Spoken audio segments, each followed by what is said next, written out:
I think I'm seasick when I. Really? Yeah, but I loved him on Mary Tyler Moore. 3, 2. Here goes. Tonight, almost live, it's America Tonight. 30 minutes of TV on the UBS network. Located on the UBS Broadcasting Mall in El Tacoma, California. The unfinished furniture capital of the world. With little Linda Goring, who dances with a rabbi. Rabbi Abraham Shecky Stein, which speaks for itself. Sue Decker, with an important lesson to women whose bosses are too friendly. Mr. Norman Fell, who sees Suzanne Summers just about every day. Wow! And with the music of Happy Kind and the Mirth Makers. And me, I'm Jerry Hubbard. Hi, everybody. And now here's your host of mine, Mr. Bart Kimball.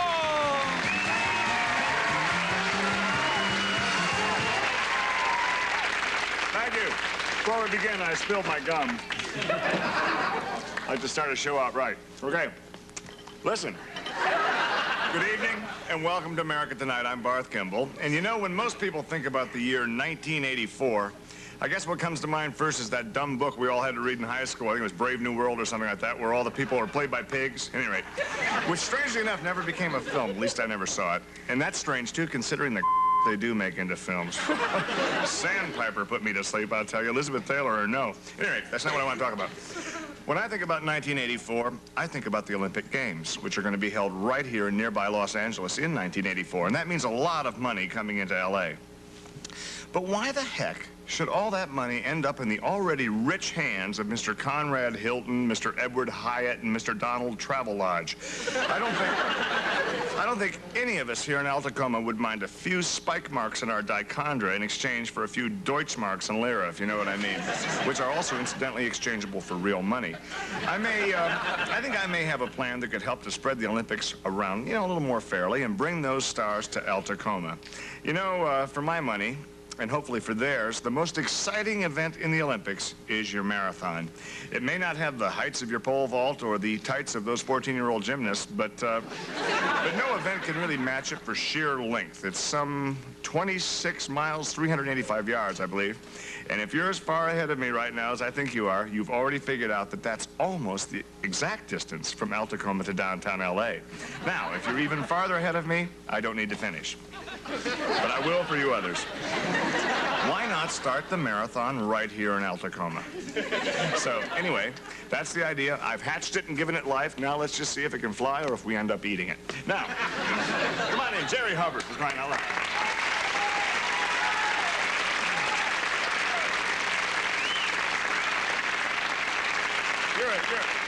You're sort of a sports fan yourself. You'd like to see them here, wouldn't you? I sure would. And you know something that I think they should have as part of the Olympics, I don't think they already have it, or they may have, is Simon Says.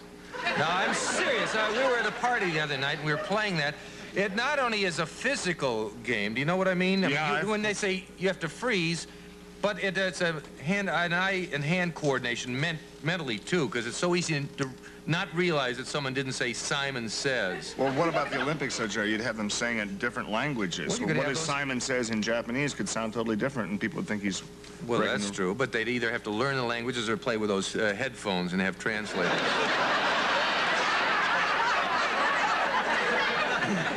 Well, we'll start our committee here on the Olympics. Jerry will not be part of it. Right now, we have a lot of local acts here just falling all over each other to get on this show. And that's the dancers. Right, Jerry. We can't give them all their own spot on the show. Time won't allow that. We just don't have enough time on the show for all of them, or enough space, really, in our dressing room for their gifts. Thank you. So, occasionally we let this alleged talent kind of double up here in a segment that we call Share the Stage. Happy? You can't share your nose, you can't share your age, but on America Tonight, you can share the stage.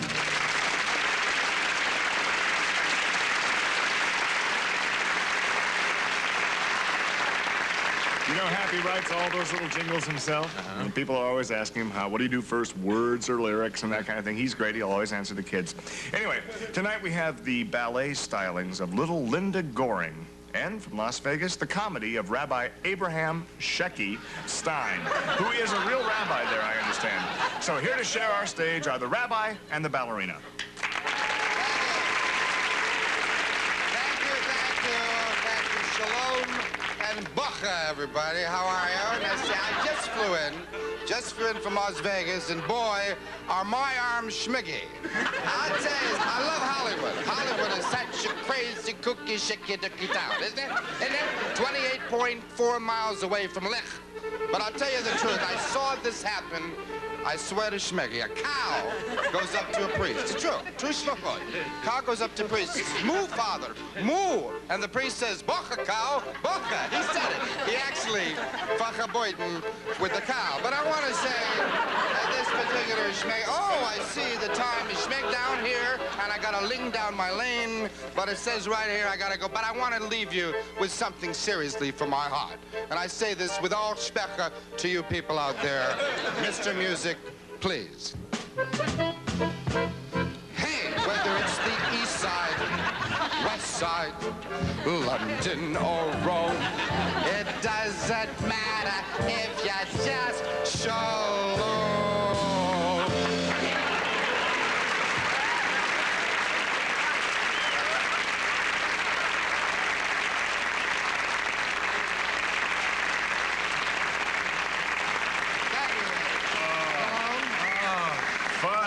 Funny stuff. Yeah. Well, I want to tell you, I'd just like to say, Barth, I want to tell you how pleased I am to be here in the show. Well, thank you. Of course, it isn't right for a rabbi to lie, is it? But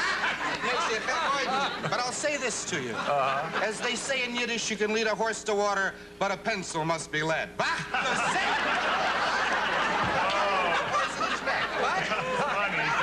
Yes, I love it. I got to say something seriously here. Certainly. I have to give you Hebrews credit because, no, seriously, because after 2,000 years of persecution, you can still make jokes, which should be a lesson to our angry Negro friends who've only been persecuted for 200 years. Of course, this doesn't apply to your funny Negroes like Slappy White and Nipsey Russell, who obviously realize that 200 years of persecution is enough.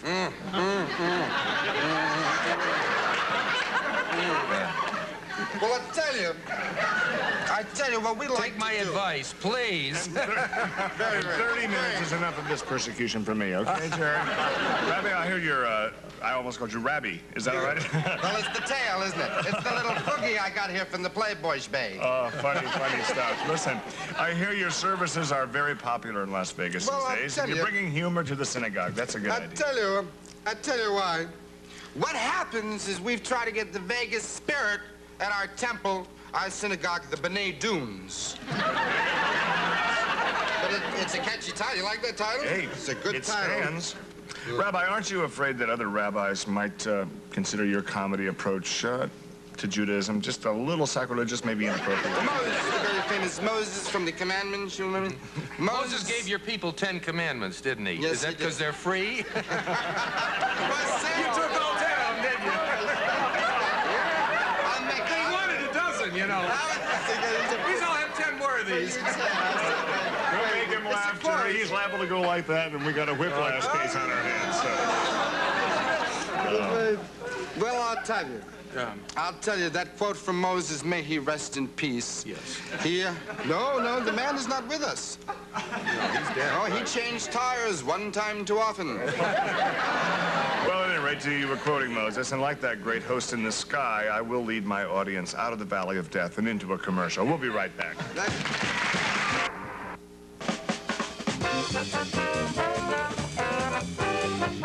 All right, we're back. We're telling some more jokes during the break there. And Jerry told one that was almost perfect, but the word is tuchus, not kleplap. So, in recent years, many women have felt discriminated against when applying for jobs. It's a problem, I guess, but my next guest has done something about it. She has launched a one-woman campaign against employers that she feels discriminate against women. Please welcome Miss Sue Decker. Miss...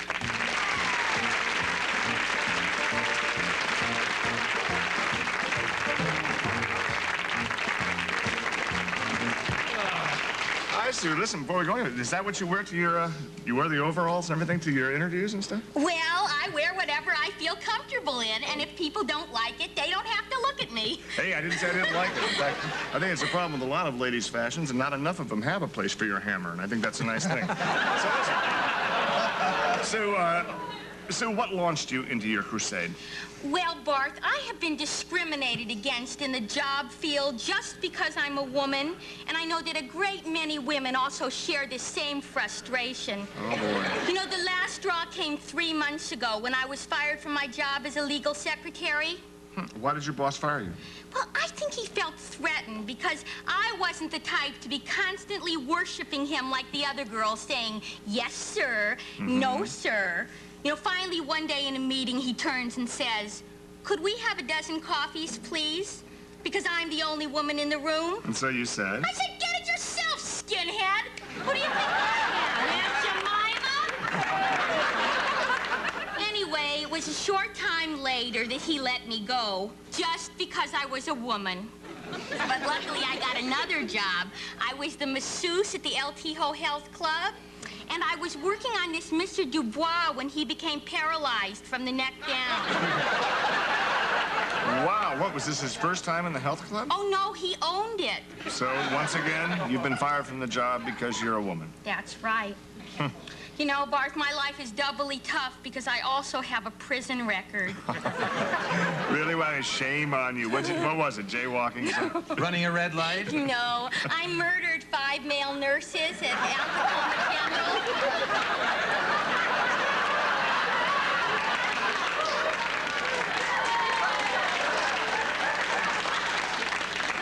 I think I read about that.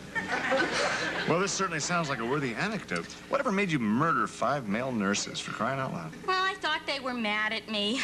What did I know? You know, I was just a crazy kid under the influence of drugs, alcohol, and a demonic cult, the Children of Pluto. Well, listen, that's the bad part. The good part is that I've written a book. Who hasn't? Yeah, it's called My 5 Nurses, and cross your fingers, it looks like we're gonna have a movie deal. Listen, you've certainly had a full life, Sue, that's for sure. And you almost did full life. Check that out. Where do you go from here? Well, Barth, what I'd really like to do is work with children. I have volunteered to take a Girl Scout troop into the wilderness, but I haven't been able to get the parental consent form signed. Probably because you're a woman, yeah. Yeah. Barth, do you think there might be something for me here at the station?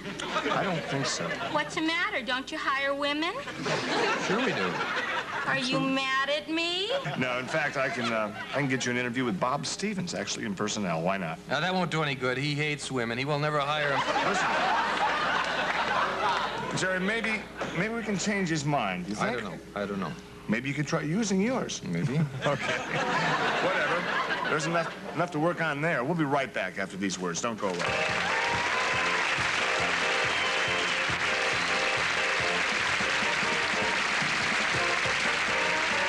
Terrified the world.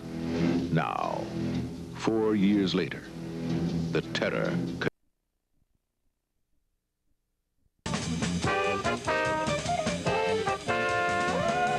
I shouldn't have done that around you, Sue. I was not trying to make fun. Listen, my special guest today, he plays the landlord on the big hit show Three's Company. We're really thrilled to have him here. Please welcome Mr. Norman Fell.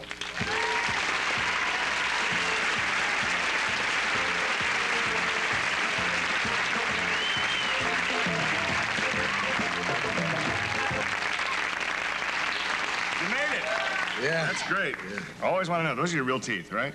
Yeah, That's great. Everyone, I guess I'm the only one that had work done. Listen, how is the show coming? It's good? Just great, just great. Very high in the ratings. Number 3 with a bullet. Is that filmed in an actual real building, or do you use sets? What? Excuse me, somebody has parked their car in the wrong place, and I want that car moved right now.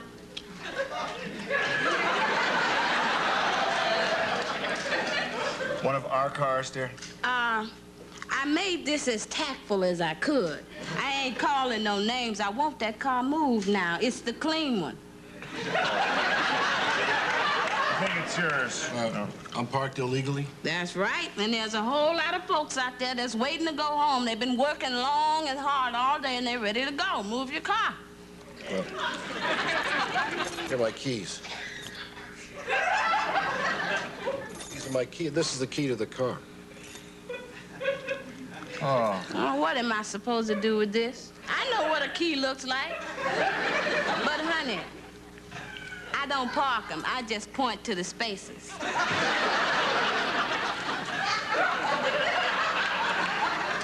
I'll move. Just I'll be because back. I'm young, gifted, and black don't mean that I got insurance.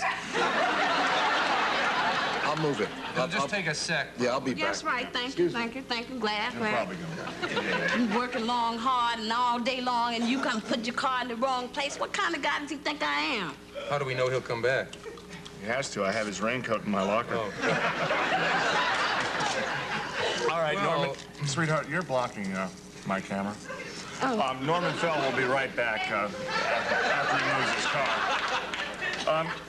I don't have your keys, but I guess you are welcome to park it right there. That's nice, Winnie. Yeah, really. Can I light that for you? Sure. Make yourself at home here. So, this, of course, is Winnie Jackson.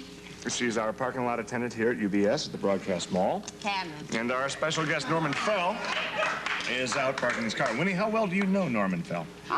Well enough, I guess. See, I met him this morning when he came in to park his car. Mm-hmm. He come driving up in this big, clean-looking job, you know. And I spoke to him, but when he got out, I told him, honey, I don't park him. I just point to the spaces. Just because I'm young, gifted, and black don't mean that I got insurance. Absolutely. And he gave me this real jive look, you know, like y'all do, you know, give us these. And he got back in his car, and he drove on by, and that's the last I heard of him till folks come hollering in my ear telling me he had parked in the wrong place. Now, see, I got mad. I told him, It's all right. It's not a brand name.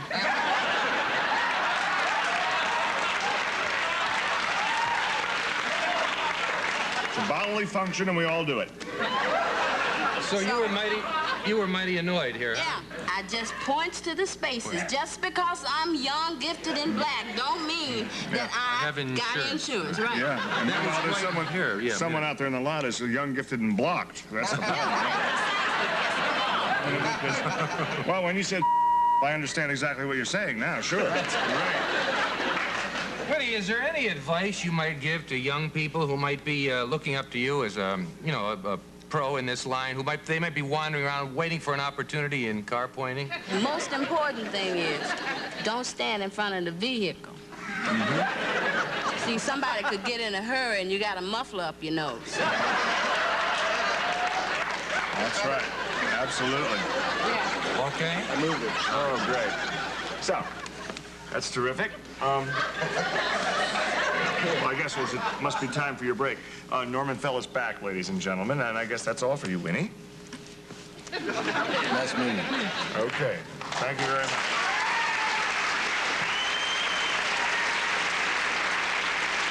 I'm sorry.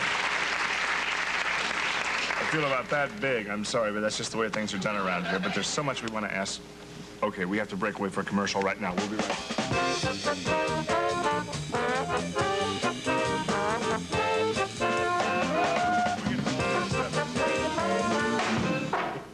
Thank you, Happy. Well, we're back, and we're back with Norman Fell, the star of Three's Company.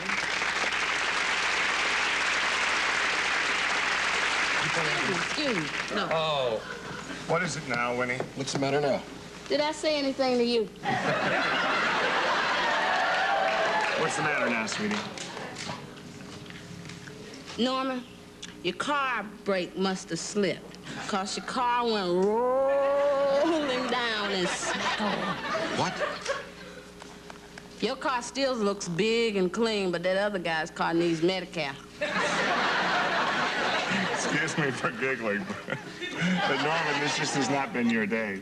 Oh, Ain't been yours either, Gimble. It was your car. You smacked it.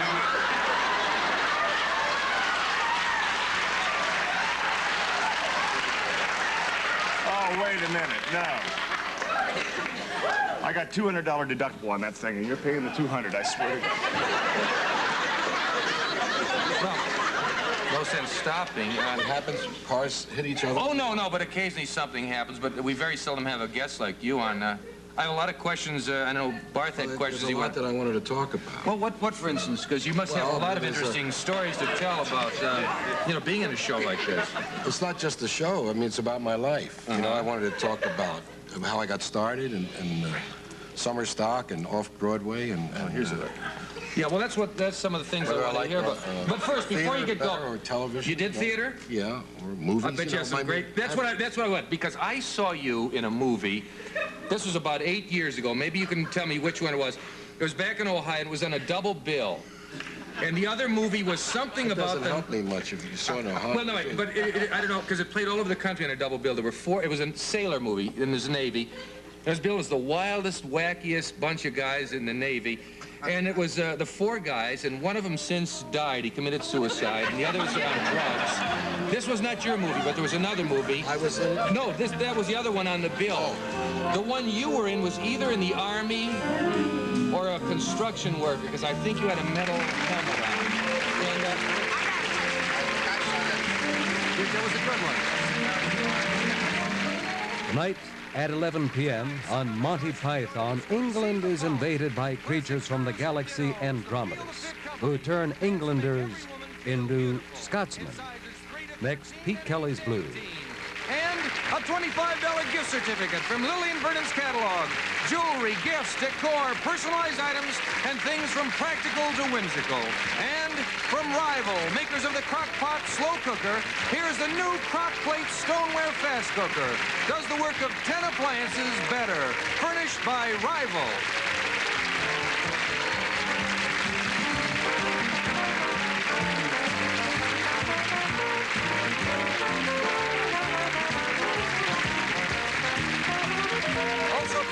Show where Deborah Kaplan as Linda Goring, Kip King as Rabbi Abraham Stein, Cynthia Zaghetti as Sue Decker, Judy Ann Mason as Winnie Jackson, and a special guest appearance by Mr. Norman Fell.